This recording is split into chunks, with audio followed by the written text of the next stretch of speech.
queria convidar todos vocês a abrirem comigo as suas Bíblias em João, no capítulo 3. Nós vamos ler do verso 1 até o verso 5. No Evangelho de João, no capítulo 3.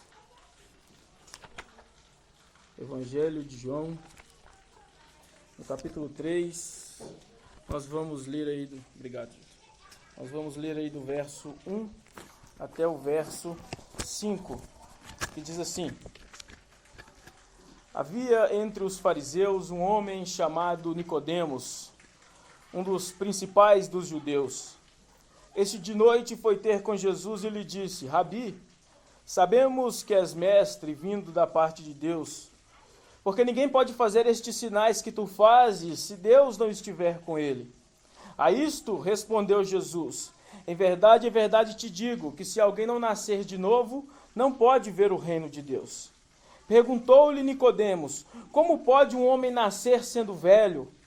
Pode porventura voltar ao ventre materno e nascer uma segunda vez? Jesus respondeu: em verdade te digo, quem não nascer da água e do Espírito não pode entrar no reino de Deus. Vamos orar mais uma vez. Senhor, nós queremos rogar a sua graça, o seu poder e a sua mão sobre nós. Que o Senhor nos abençoe agora, Deus, na exposição da sua palavra. Senhor, eu reconheço a minha debilidade, Deus, a minha fraqueza, a minha incapacidade, Deus, de falar ao seu povo sobre as escrituras sagradas. Mas me ajuda, Senhor. Ajuda esse pregador fraco, falho, ajuda esse mensageiro, Pai, que precisa tanto do seu poder e da sua graça. Abençoa também os ouvidos, Pai, dos nossos irmãos, para que todos nós possamos sair daqui cheios do seu Espírito, cheios da sua palavra, compreendendo qual é a sua vontade para nós, em nome do Senhor Jesus. Amém, amém e amém. Irmãos, nós estamos diante do Evangelho de João, e o Evangelho de João, ele é unanimemente, pelos estudiosos, tido como o último dos evangelhos a ser escrito. Enquanto a maioria dos evangelhos foram escritos entre o ano 50 e 70, provavelmente, o Evangelho de João ele é datado de cerca de 80 até 95 depois de Cristo. O Evangelho de João ele também é um pouco diferente, porque ele não se encaixa nas categorias que nós chamamos de evangelhos sinóticos, que são Mateus, Marcos e Lucas. Por que esses evangelhos são chamados de evangelhos sinóticos? Porque sinótico significa semelhantes. Então, quando você lê Mateus, Marcos e Lucas, você nota uma semelhança muito grande entre estes evangelhos. Mas o Evangelho de João não é um evangelho sinótico, porque ele tem narrativas diferentes de Mateus, Marcos e Lucas. Ele contém narrativas mais extensas, prolongadas. Tem uma grande ênfase na divindade de Cristo. Por exemplo, o evangelho que mais fala sobre a divindade da pessoa de Jesus é o Evangelho de João. João também, nos seus discursos, ele traz muitos contrastes. Por exemplo, luz e trevas, do alto e de baixo, carne e espírito, dentre outros. O Evangelho de João ele também é muito importante, irmãos, porque é somente nele que nós encontramos a famosa e singela declaração de que Deus amou o mundo, que está em João 3:16, que é um versículo que todas as pessoas aí sabem de cor. Somente no Evangelho de João existe essa passagem. Somente no Evangelho de João também nós encontramos a conversa de Jesus com a mulher samaritana, que está em João 4, que é um texto bastante escandaloso para um judeu conversando com uma pecadora, uma pagã, uma mestiça, mas é somente no Evangelho de João que nós encontramos isso. Também somente no Evangelho de João nós encontramos a oração sacerdotal de Jesus em João 17, onde ele roga pelos seus discípulos, onde ele pede o Pai para que guarde os seus discípulos do maligno, e também outras passagens exclusivas deste Evangelho que nós não vamos poder abordar aqui. É também altamente evangelístico e universal, tendo como grande ênfase a manifestação do Filho de Deus e suas obras ao mundo em trevas. Se você for ler o final do Evangelho de João, ele diz que foi escrito para que as pessoas creiam no nome do Filho de Deus, que é Jesus. Então é um evangelho altamente evangelístico, escrito para todos os tipos de pessoas. Depois dessa breve introdução, quero convidar você a voltar comigo os olhos para o texto aí de João 3, porque o texto ele vai começar dizendo o seguinte: havia entre os fariseus um homem chamado Nicodemos, um dos principais dos judeus. O texto diz que havia um homem, ele se chamava Nicodemos. Esse homem chamado Nicodemos, ele era um fariseu e ele era também um dos principais dos judeus. Nicodemos, irmãos, ele não era um homem comum. Esse notório interpelador de Jesus era um fariseu. E não somente isso. Nicodemos era também Nicodemos era também um dos principais dos judeus, o que provavelmente o qualificava como um membro do sinédrio judaico. Então, o versículo 1, ele nos traz algumas informações muito importantes para que nós possamos daqui a pouco entender o sentido do que é nascer de novo. Então, o primeiro ponto que nós precisamos entender é que Jesus está falando com um fariseu. Nós vamos explicar daqui a pouco o que é um fariseu. Jesus está falando provavelmente com um membro do sinédrio, que era uma corte judaica que julgava assuntos do próprio povo judeu, composto por 70 sábios. Então é com este homem que Jesus está conversando. Jesus está conversando com um fariseu e com um membro do sinédrio. É um homem da alta classe de Israel. É um homem de notoriedade. Não é uma pessoa simples, não é uma pessoa comum. Mas por que essas informações são importantes? Porque o fato de Nicodemos ser um fariseu e membro do sinédrio traz um peso a mais à narrativa do novo nascimento. E antes, irmãos, de responder esses questionamentos, eu quero explicar para vocês brevemente o que é ser um fariseu. Se você conseguir compreender quem é a pessoa de Nicodemos e o peso que aquele cara tinha naquela sociedade, você vai conseguir chegar ao final desse sermão entendendo que nascer de novo é algo muito mais profundo do que nós imaginamos. E que nascer de novo vai muito além dos estereótipos. Então a primeira informação que o texto nos dá é que Nicodemos era um fariseu. Os fariseus, irmãos, foi o grupo religioso mais proeminente nos evangelhos. Eles julgavam a si mesmos como os guardiões da lei e das tradições dos anciãos. Eram também a facção religiosa judaica, que mantinha a maior estima pelas escrituras do Velho Testamento como um todo, tendo crença bastante semelhante às dos cristãos posteriores, como a ressurreição dos mortos, a existência de espíritos e a inspiração divina de todo o Velho Testamento, em contraposição aos saduceus, que eram uma espécie de antissobrenaturalistas ligados ao ofício sacerdotal, à política romana, e tinham como autoridade somente o Pentateuco. Então, quando nós falamos dos fariseus, nós estamos falando daqueles homens que se autodenominavam como os puros, ou como os separados. Eles julgavam a si mesmos como os guardiões da lei e da tradição dos anciãos. Eles tinham duas autoridades. Eles tinham a tradição judaica, que são aqueles ensinamentos que eles iam acumulando através do tempo, principalmente através da oralidade, e tinham também a própria escritura. E esses fariseus, eles julgavam-se guardiões, tanto da tradição quanto das escrituras. Os fariseus também, irmãos, eles são importantes porque eles têm crenças bastante semelhantes às nossas. Por exemplo, quando você vai observar os evangelhos e o livro de Atos, você vai ver que os saduceus, eles não acreditavam, por exemplo, em ressurreição dos mortos, em espíritos, eles não acreditavam em demônios, eles não acreditavam em manifestação nenhuma sobrenatural. Já os fariseus, não, os fariseus acreditavam em ressurreição dos mortos, acreditavam em espíritos. Então os fariseus, eles têm uma concepção bastante semelhante à nossa em alguns pontos. E era o grupo que se autodenominavam como os guardiões da lei. Nós somos os guardiões da lei. Nós somos os guardiões dos mandamentos de Deus. Não existe ninguém em Israel que seja mais puro do que nós somos. É por isso que muitas das vezes você vai ver Jesus exortando os fariseus contra a hipocrisia, contra a religião exterior, contra o exterior, contra o lavar o exterior do copo e deixar o interior sujo. Então os fariseus, eles foram angariando através do tempo essa posição de os puros, dos homens mais corretos, dos homens que conheciam mais sobre a lei, dos homens que tinham maior conhecimento e que eram representantes de Deus, que ensinavam a Torá, os profetas e os salmos ao povo. E o primeiro ponto que nós precisamos entender de Nicodemos é que Nicodemos era um fariseu. Ele fazia parte desse grupo conhecido como os separados, como os puros, como os guardiões da lei. O texto também nos diz que Nicodemos ele era um dos principais dos judeus, o que provavelmente denota que Nicodemos era membro desse sinédrio. Esse sinédrio, que era esse grupo composto por 70 sábios ali de Israel, por exemplo, eles julgaram Jesus, o sinédrio julgou Jesus, em Marcos 14:60. O sinédrio também julgou Estevão, em Atos 7:1. O sinédrio era uma forma de suprema corte judaica, que julgava tanto causas civis como religiosas do povo judeu.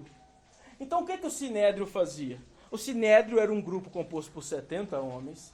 Se você for ler, por exemplo, o relato de Números, no capítulo 11, vai falar que Moisés se sente cansado pelas fadigas de ter que conduzir o povo até a terra prometida. Então Deus fala para Moisés, Moisés, levanta dentre o povo 70 homens, 70 sábios, dos quais eu vou retirar o espírito que está sobre você e vou repartir entre eles, para que eles te ajudem a governar o povo.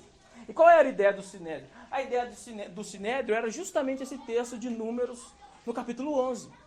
Então, eles formaram esse grupo de 70 homens baseados naquele texto, por mais que aquele texto não diga especificamente sobre isso, mas serviu dessa inspiração, e eles julgavam tanto causas políticas como causas civis.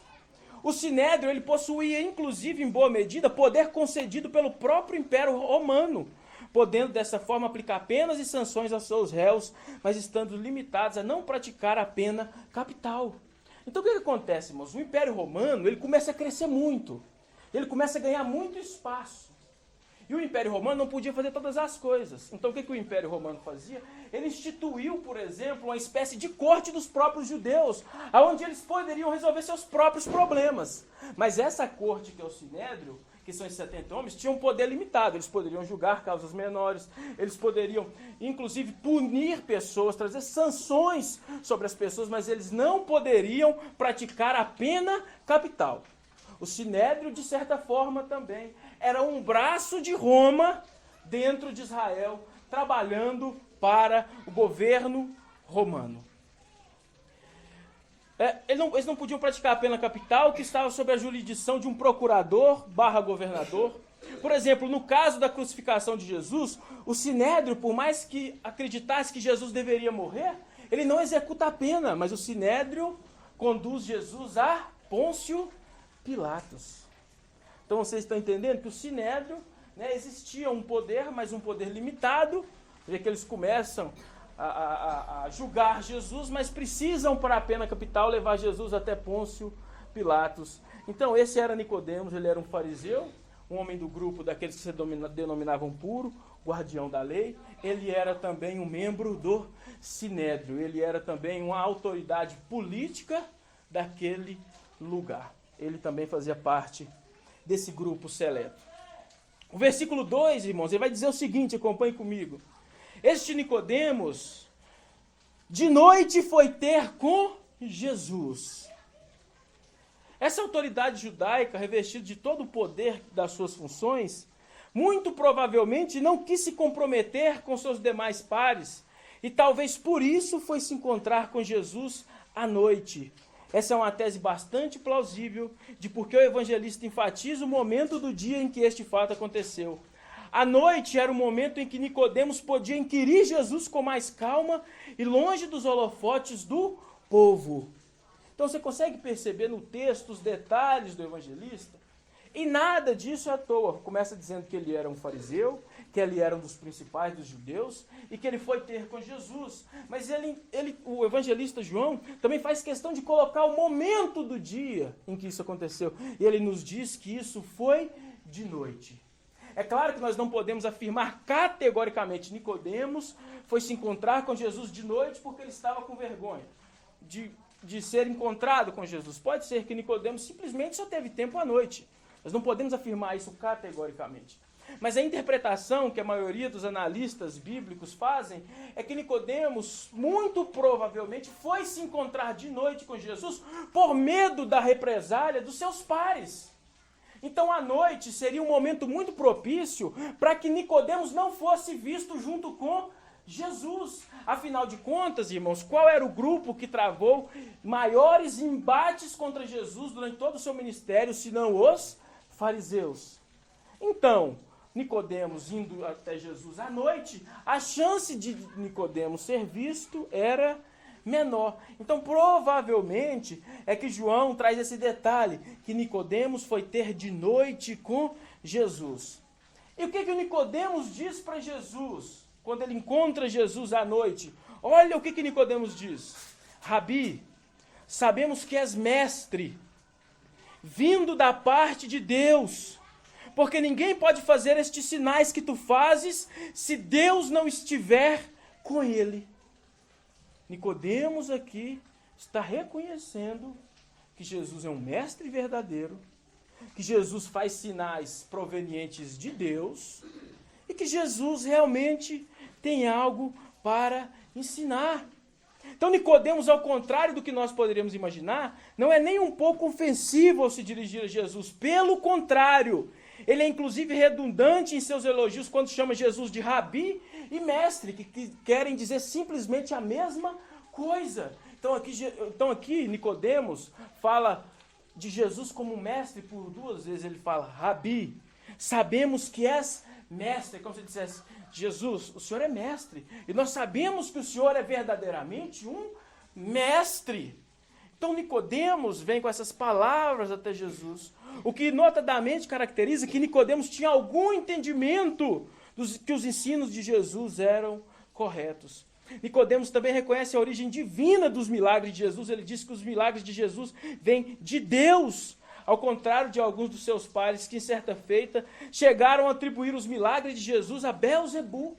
Nicodemos está tão em contraste com alguns outros fariseus que nós podemos observar ao longo dos evangelhos, que, por exemplo, em Mateus 12, 24, quando Jesus opera alguns milagres e a expulsão de demônios, os discípulos de Jesus faziam isso, e o próprio Jesus, os fariseus vão dizer que Jesus expulsava demônio pelo príncipe dos demônios. Mas não, Jesus expulsa demônios é por Beelzebu, é pelo príncipe dos demônios. Mas esse não é o argumento agora de Nicodemos. Nicodemos não tem essa mentalidade. Nicodemos vem falando que Jesus é um mestre, que ele é verdadeiramente um mestre, que ele faz sinais, e que os sinais que Jesus faz são sinais de Deus e não sinais de demônios. Nicodemos afirma que os sinais de Jesus eram provenientes de Deus. E ao que tudo indica, estamos diante de um fariseu sincero que realmente desejava aprender mais sobre Jesus. Percebam agora o verso 3. Vamos aí para... Fica aí no verso 3. Mas o que realmente deve nos chocar, irmãos, é a digressão e a ruptura abrupta que Jesus faz neste diálogo a partir do verso 3. Mudando completamente o assunto, o mestre foge do holofote dos elogios de Nicodemos e volta sua fala para tratar abertamente sobre a questão da necessidade do novo nascimento. Olha o que Jesus faz depois de ouvir aqueles elogios de Nicodemos. Olha o que Jesus diz. Verso 3. Em verdade te digo, que se alguém não nascer de novo, não pode ver o reino de Deus. Nicodemos faz uma série de elogios a Jesus, reconhece que Jesus é um mestre vindo de Deus, reconhece que Jesus realmente tem uma autoridade divina intrínseca nas atitudes que ele tomava e nos seus ensinos. E como Jesus continua o argumento? Jesus simplesmente vira para Nicodemos e diz: em verdade te digo, que se alguém não nascer de novo, não pode ver o reino de Deus. Parece que tem alguma coisa errada nesse diálogo. Parece que tem algum ruído nesse diálogo. Jesus não corresponde reciprocamente aos elogios de Nicodemos. É bastante normal que nas relações humanas, ao recebermos algum elogio, retribuamos também com belas palavras. Talvez essa fosse a expectativa de Nicodemos, que Jesus reconhecesse a sua autoridade, nobreza e sabedoria. Mas Jesus é direto e intransigente. Ele não responde acerca das declarações de Nicodemos. Pelo contrário, sua fala é clara e confrontadora. Jesus diz: Nicodemos, você precisa nascer de novo se deseja ver o reino de Deus. Jesus não corresponde aos elogios de Nicodemos. Nicodemos, você também é um fariseu, é realmente um homem íntegro, um homem puro, um membro do Sinédrio. Muito obrigado, Nicodemos, por ter reconhecido essas características, porque realmente eu sou um mestre e eu vim da parte de Deus. Isso seria o natural. Quando uma pessoa reconhece alguma qualidade na nossa pessoa, geralmente nós respondemos como muito obrigado, você também é uma pessoa muito gentil, você também é muito gente boa. Você também é uma pessoa muito humilde.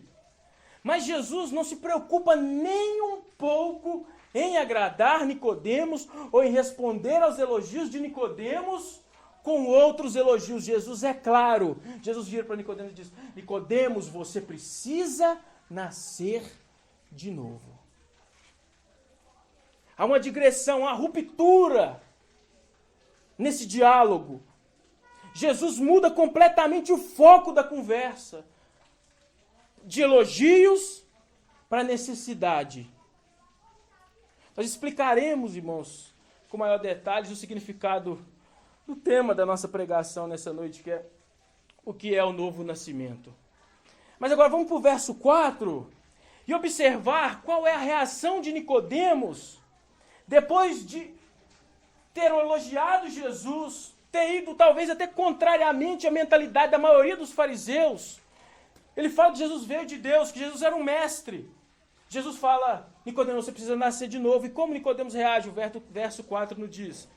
Nicodemos reage espantado, perguntando: como pode um homem nascer sendo velho? Pode porventura voltar ao ventre materno e nascer uma segunda vez? Então Nicodemos não entende o porquê Jesus diz aquilo. Talvez Nicodemos ficou atônito. Jesus, eu te elogiei. Falei que você é mestre, é vindo de Deus, reconhecer sua autoridade. E você vem falar para mim sobre um novo nascimento? Jesus, será que é possível que eu volte para o ventre da minha mãe e nasça de novo? É claro que Nicodemos não acreditava nisso. Isso é uma pergunta retórica para dizer: Jesus, você está ficando louco. Isso não pode acontecer. É impossível que isso aconteça. Um homem não pode humanamente nascer de novo. É assim que Nicodemos estava entendendo até agora o diálogo. É assim que Nicodemos estava entendendo a sua conversa com Jesus. Nicodemos não entende o aspecto espiritual da afirmação de Jesus, irmãos. Enquanto Jesus fala de uma espécie de nascimento espiritual que possibilita a entrada no reino de Deus, Nicodemos questiona Jesus sobre a impossibilidade de se retornar ao ventre materno. Claro que Jesus aqui não está falando literalmente sobre um nascimento humano, mas ele está falando sobre um nascimento espiritual, sobre ser refeito por Deus. Então Jesus responde com algo espiritual, mas Nicodemos ainda está na esfera terrena. Ele não consegue entender aquilo. Nicodemos questiona Jesus sobre a impossibilidade de se retornar ao ventre materno. Jesus aborda a maior das necessidades de Nicodemos, que é o novo nascimento. O fariseu, por sua vez, mesmo com toda a sua sabedoria judaica, não consegue discernir o conteúdo das palavras de Jesus, que lhe conclamavam a abandonar a justiça própria e a autossuficiência e a passar pelo processo miraculoso e instantâneo do novo nascimento, obra exclusiva do Espírito Santo, do qual nenhum homem pode se gloriar. É isso que nos diz aí o versículo 8. Mas vamos agora para o verso 5, para que nós possamos avançar e chegar no tema da nossa pregação nessa noite. O verso 5 vai dizer o seguinte: depois de Nicodemos perguntar: como um homem pode nascer sendo velho? Aí Jesus responde no verso 5: em verdade te digo, que quem não nascer da água e do Espírito não pode entrar no reino de Deus. Jesus prossegue em seu argumento, mais uma vez, irmãos, não respondendo diretamente a Nicodemos acerca das suas questões. Jesus não responde Nicodemos. Como é que eu faço, Jesus? Eu vou nascer de novo, vou entrar no reino de Deus. Jesus não preocupa. Ah, Nicodemos, realmente existe um processo aí que você vai fazer para entrar no ventre da sua mãe. Jesus não se preocupa com os argumentos de Nicodemos.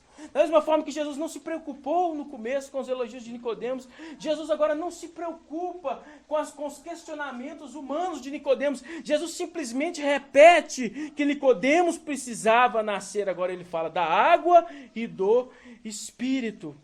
Jesus não se preocupa em explicar a Nicodemos a diferença entre o nascimento carnal e o novo nascimento. Ele não faz questão alguma de se debruçar sobre a incapacidade teológica e espiritual de Nicodemos. O mestre prossegue enfático e irredutível em sua afirmativa. Ele diz: Nicodemos, você precisa nascer da água e do Espírito. E aqui, irmãos, nós chegamos no clímax deste sermão, que é quando nós responderemos a pergunta, afinal, o que é exatamente esse novo nascimento que Jesus tanto fala? E por que Jesus acrescenta agora o elemento da água? Jesus começa falando sobre nascer do Espírito, e agora no verso 5 ele fala sobre nascer da água e do Espírito.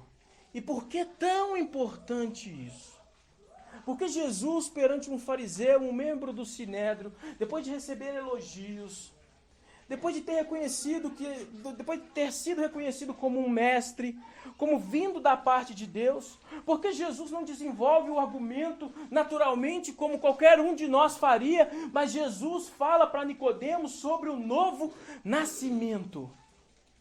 Por que Jesus faz isso? Por que isso é importante? Por que isso é importante? Esse texto, irmãos, ele tem sido interpretado de diversas formas ao longo dos séculos. Por exemplo, a primeira análise que as pessoas fazem quando fala sobre água e espírito é que era como se Jesus estivesse falando para Nicodemos que Nicodemos precisava ser batizado nas águas e depois nascesse do Espírito, fosse refeita uma nova criatura. Mas essa interpretação ela não parece ser a melhor das interpretações, visto que Nicodemos nem conhecia o batismo cristão. O batismo cristão não tinha sido ainda instituído. O batismo cristão, mesmo em nome do Pai, do Filho e do Espírito Santo, acontece depois da descida do Espírito Santo em Pentecostes, que é aí quando os discípulos começam a batizar em nome do Pai, do Filho e do Espírito Santo. Então, essa interpretação, que talvez seja a mais comum, de que nascer da água é ser batizado, e de que nascer do Espírito é quando Deus me refaz pelo Espírito Santo, ela é também um pouco complicada. Porque se eu acreditar que existe realmente um nascimento da água, do elemento água, eu vou estar dizendo, quase que como os católicos, que existe uma espécie de regeneração no batismo. Que é o que nós não acreditamos. Nós não acreditamos que a água vai regenerar alguém. Nós acreditamos que aquilo é um elemento simbólico / espiritual que manifesta algo que já aconteceu dentro. Portanto, a água como elemento físico, não pode ser regeneradora. Então essa interpretação, eu acredito que não seja a correta. Uma segunda linha de pensamento bastante popular é de que o nascimento da água se refere àquilo que nós chamamos de líquido amniótico residente no ventre materno. Então Jesus, segundo as pessoas que pensam assim, estava fazendo um apelo entre esse aspecto do nascimento de uma criança e o nascimento do Espírito, o que me parece também estar bastante longe da ideia primária de Jesus. O texto não concede nenhum indicativo de que essa interpretação seja válida, considera essa linha uma mera conjectura desprovida de senso do contexto bíblico. Então existe também gente que acredita que quando Jesus fala nascer da água e do Espírito, Jesus está fazendo uma referência ao líquido amniótico que está ali dentro do ventre da mãe, que preserva o bebê. Mas, irmãos, não existe nenhum indício de que o texto bíblico esteja falando sobre isso. Não existe nenhum indício de que o texto bíblico esteja falando sobre isso. A terceira linha de pensamento, e a que é seguida pela maioria dos teólogos mais respeitados do nosso tempo, é a que nascer da água, preste atenção, nascer da água e nascer do Espírito não diz respeito a duas obras diferentes, mas a uma ação só de Deus referente à regeneração. Eu vou tentar explicar isso melhor. Na verdade, o nascer da água e nascer do Espírito não fala sobre duas obras diferentes, mas fala sobre uma só obra, que é a regeneração. Por muitas vezes, a água e o Espírito são utilizados conjuntamente ao longo das Escrituras. Muito provavelmente, Jesus, nessa feita, está se referindo ao texto de Ezequiel 36, 25 e 27. Você não precisa abrir, só acompanha a leitura. Olha o que o texto diz. Ezequiel 36, do 25 ao 27. Então aspergirei água pura sobre vós, e ficarei purificados. De todas as vossas imundícies e de todos os vossos ídolos vos purificarei. E dar-vos-ei um coração novo, e porei dentro de vós um espírito novo, e tirarei da vossa carne o coração de pedra, e vos darei um coração de carne. E porei dentro de vós o meu espírito, e farei que andeis nos meus estatutos, e guardeis os meus juízos, e os observeis. Então perceba que o texto de Ezequiel 36, 25 a 27, ele fala de uma só obra, que é a obra da regeneração. Mas aqui agora Deus fala pela boca do profeta com dois elementos fazendo essa obra. A água representando a lavagem que o Espírito faz no coração do homem. E o Espírito Santo agora representando esse novo coração que é feito agora e que obedece a Deus. O texto diz, então eu aspergirei água sobre vós, vos darei um espírito novo, farei com que vocês tenham o meu espírito. Percebe como a água e o espírito não são elementos diferentes? Então, irmãos, muito provavelmente quando Jesus fala para Nicodemos sobre água e espírito, ele está se referindo ao texto de Ezequiel. É por isso que você vai ver lá na frente, do argumento, Jesus fala o seguinte para Nicodemos: Nicodemos, você é mestre em Israel e não sabe essas coisas? Então, ou seja, Jesus não está falando de algo literalmente novo, mas Jesus estava falando sobre a promessa que Deus havia feito pela boca do profeta Ezequiel. Portanto, é correto concluirmos que aqui Jesus está falando especificamente sobre a regeneração, obra operada pelo Espírito Santo no coração humano, o purificando e possibilitando que o homem possa realmente enxergar e entender o reino de Deus. Era por essa obra que Nicodemos, um fariseu e príncipe dos judeus, necessitava passar urgentemente. Nicodemos precisava ser regenerado. Então, a essa altura, irmãos, uma outra pergunta pode surgir à nossa mente. Por que o homem, afinal, precisa nascer de novo? Nicodemos era cheio de boas características.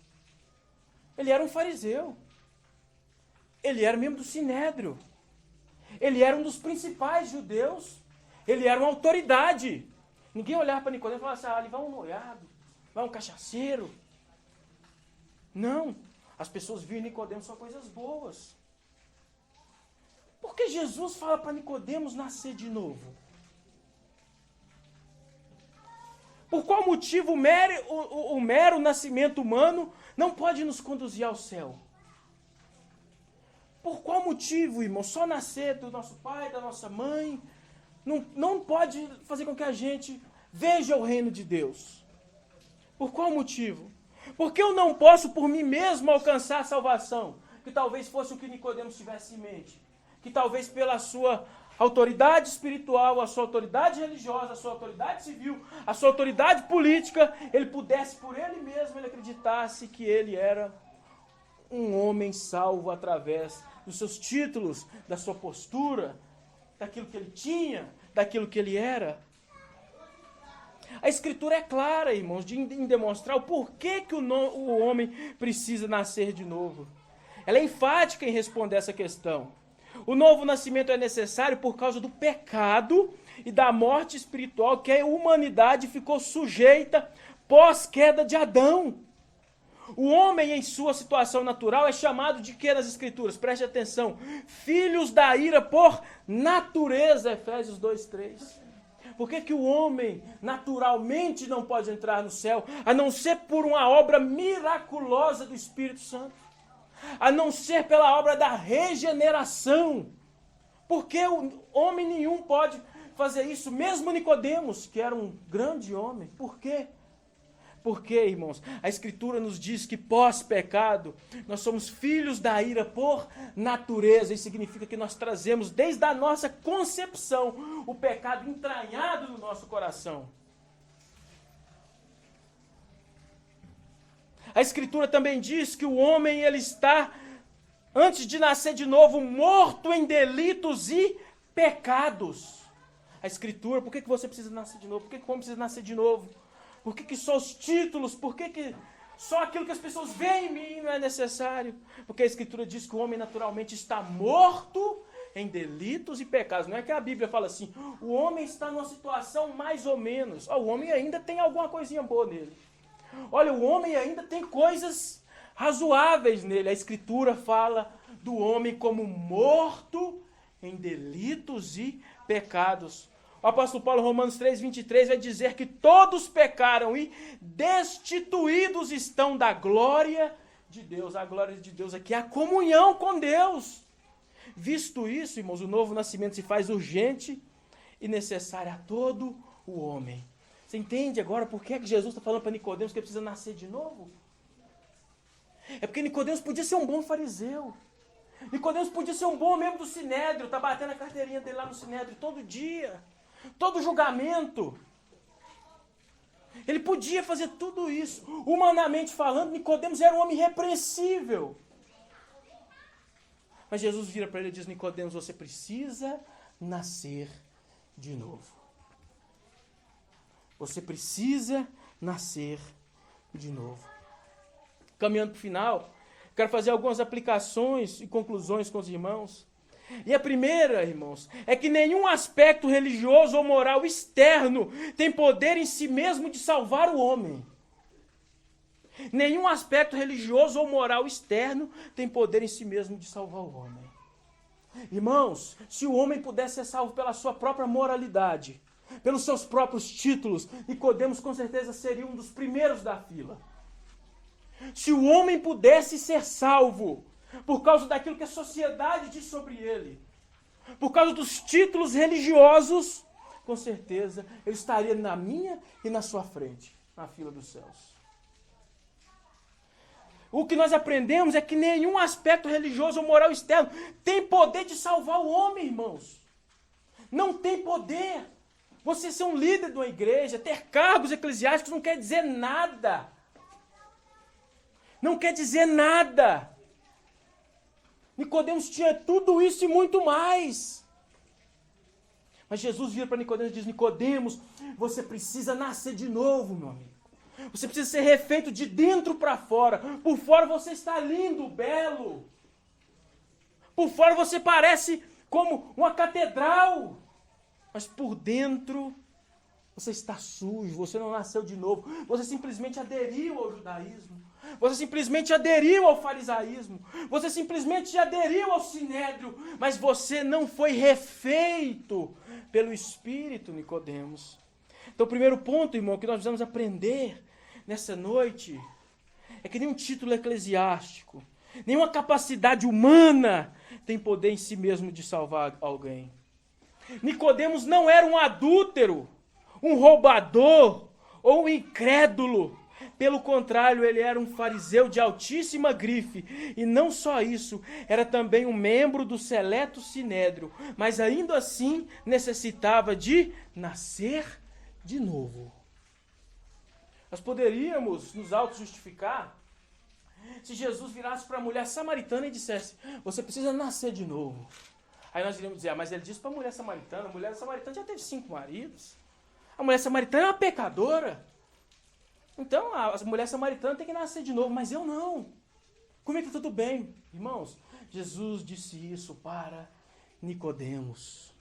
Nicodemos não era um adúltero, não era um roubador, não era um incrédulo. Ele era um fariseu de altíssima grife. Eu quero frisar, irmão, que os seus títulos, sua teologia, seu conhecimento, sua roupagem evangélica, sua tradição familiar ou qualquer outra coisa, nada disso pode salvar. Nessa noite você precisa nascer da água e do Espírito. Ah, mas eu sou filho de crente. Ah, mas eu conheço teologia reformada, eu sou calvinista, eu conheço muito. Nada disso pode salvar. Nada disso pode salvar. Isso tudo é bom, tudo isso é bom, mas nada disso te salva. O seu conhecimento em si não te salva. Os seus títulos nessa igreja não te salvam. Ser um pastor, ser um presbítero, não salva ninguém. Nada disso serve de justificativa perante Jesus. Nessa noite, se alguém aqui não nasceu da água e do Espírito, que o Espírito Santo possa operar essa obra no seu coração. Já estou caminhando para o final, viu, irmãos? Eu quero dizer para os irmãos também que o novo nascimento é uma obra exclusiva da graça de Deus e que não pode ser efetuada por mãos humanas. É um ato soberano do Deus gracioso que sopra o seu Espírito onde quer. Portanto, não deixa brechas para o orgulho e glória dos homens. Olha o que diz o próprio Evangelho de João no capítulo 1, versículo 13. Os quais não nasceram do sangue, nem da vontade da carne, nem da vontade do homem, mas de Deus. O novo nascimento não é algo que a mão humana possa fazer. Nenhum pregador pode fazer nascer de novo. Nem você mesmo pode fazer nascer de novo. Somente o Espírito Santo pode fazer nascer de novo. É uma obra soberana de Deus. Deus é quem faz o novo nascimento para que nenhum homem possa se gloriar diante dele. Para que nenhum homem possa virar para Deus e dizer o seguinte: Deus, foi eu que me refiz. Foi eu que nasci de novo pelas minhas próprias forças. Foi eu que nasci de novo pelo meu farisaísmo. Não. O novo nascimento é uma obra exclusiva da graça e da soberania de Deus. Um outro ponto importante, irmãos, falarmos sobre os frutos do novo nascimento, é que o novo nascimento faz brotar um sentimento profundamente corandeu, que é o nome dessa igreja, o que nos faz amar a Deus acima de todas as coisas, desejá-lo ardentemente e abdicar-nos de todo e qualquer senso de justiça própria. Sabe qual é um dos efeitos do novo nascimento? Enquanto no nascimento natural, nós nascemos almejando as coisas naturais. Nascemos tendo em mente o que todas as pessoas têm da nossa raça humana. Temos mais ou menos o mesmo pensamento. Crescermos, temos uma casa, temos um carro, fazemos uma família, crescemos no trabalho, isso tudo é bom. Né? Isso tudo é bom, não há pecado nenhum em si nisso. Mas quando você nasce de novo, irmão, seu coração se inclina agora para Deus. Quando você nasce de novo, seu pensamento é o seguinte: será que eu amo a Deus ainda? Quando você peca, você se arrepende. Quando você está num culto, seu coração ainda queima.